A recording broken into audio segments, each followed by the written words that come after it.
book, one of the many ways in which stories are told. Some stories happy, and others sad, but none are more magical than the tale of the secret island. Thomas the Tank Engine, the #1 blue train on Sodor, understands the value of friends. On Sodor there are many different faces and places. Thomas has many different friends as he runs along his branch line. Hello! Thomas loves his jobs on his branch line, but sometimes he can get a little bored and longs for a change. And today, he got one. Thomas saw Gordon, Henry and James. "Hello, what are you three talking about?" said Thomas. "We're talking about the VIP," said Gordon. "The one I'm taking later. Well, tomorrow." "Rubbish." "No, you're not." "Oh, I wish I could take him." "Don't be so silly. Carry on with your work. You've got work to do on your branch line. Off you go." Thomas felt heard. "You're so vain, Gordon." "Speak for yourself." Thomas kept thinking about the VIP and got distracted. The trucks started to make their plans. The coupling was stuck, and then it snapped. Thomas was out of control and running away down the line. "Oh no!" he cried. He went straight off the rails and through a fence. He slithered down a slope and up an old bridge. The top of the bridge snapped and tilted. Thomas tilted with it, and then he went straight down into an old tunnel and straight through a rock. Thomas didn't know where he was now. "Where am I?" he cried. He looked around. There was no one there. It was very empty and very, very quiet.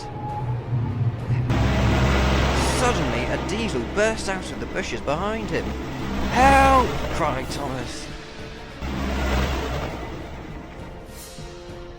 Thomas reversed backwards and followed a line across the bridge. He went straight through a rock and disappeared. He reappeared somewhere else and found himself back where he was. Bust my buffers! Later, Thomas pulled into Tidmouth's sheds. "I found a secret island," he said. But the others just ignored him. They were too busy talking about who was taking Michael the next day. Thomas was cross. Poor Percy didn't even realise what was going on. He was doing his late-night shift. No one was around, just Percy. But the engines were arguing so much at Tidmouth's sheds that the fat controller had to come and tell them off and sort the trouble out once and for all.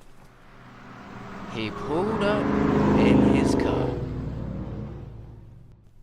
"Why would the fat controller choose you? You're vain." "I know, but I don't care." "Neither do I, but it's me. I'm the important one. I'm obviously going to take him." "Would you just stop?" "Silence!" All the engines stopped at once. Gordon went quiet. Emily sniggered. "Now, what is all this fuss and bother? You're causing confusion. Now then, I'm going to settle this whether you like it or not, big or small. Now, from what I can see, I'm going to choose Henry. Henry is the one that's taking Michael tomorrow." Henry beamed. Thomas was shocked and James was sad. Gordon grunted. Percy didn't even realise. He had stopped at a junction. He was on his way back home. The signal was red and Percy was scared. No one was around. Suddenly something crashed through the level crossing. "What is that?" he cried. Then around a corner sped a large cross diesel. "Bust my buffers!"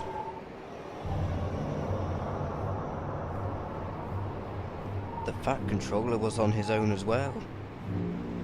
The diesel glared at the fat controller's car. The fat controller crossed the level crossing and stopped. I need to go to McDonald's. The railway's the quickest way.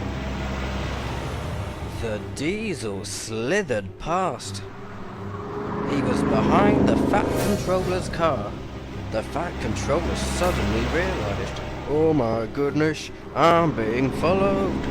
And he was. The Fat Controller tried to speed up, and he did, to the edge of a cliff.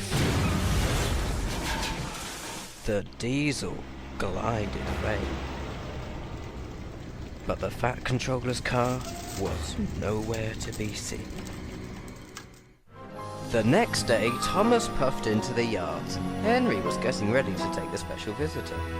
Just you look at my coat, I'm splendid. His coat of paint gleamed in the sun. Thomas was shocked. James was very jealous. Just then, Percy pulled into the yards with the Fat Controller's car. What is that? Said Thomas. It's the Fat Controller's car. It was found this morning, said Percy. James was surprised. Well, I can't stop, said Percy, and he puffed away. Well, I don't have time to worry about the Fat Controller's car. I have to get ready because Oh! Henry had crashed into the paint truck.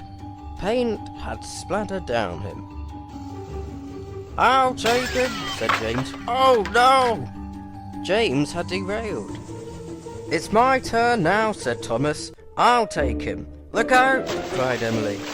But poor Thomas had derailed. Bother! Silly pond! Thomas was disappointed. I'll take him now, said Emily, and she puffed away. Toby had seen Thomas's accident, and he reversed to save Thomas. Thank you, Toby. Toby puffed and heaved and pulled as hard as he could. Then eventually Thomas's wheels began to come out of the sticky mud and back onto the rails. At last Thomas was saved. Thank you, said Thomas. Thank you, Toby.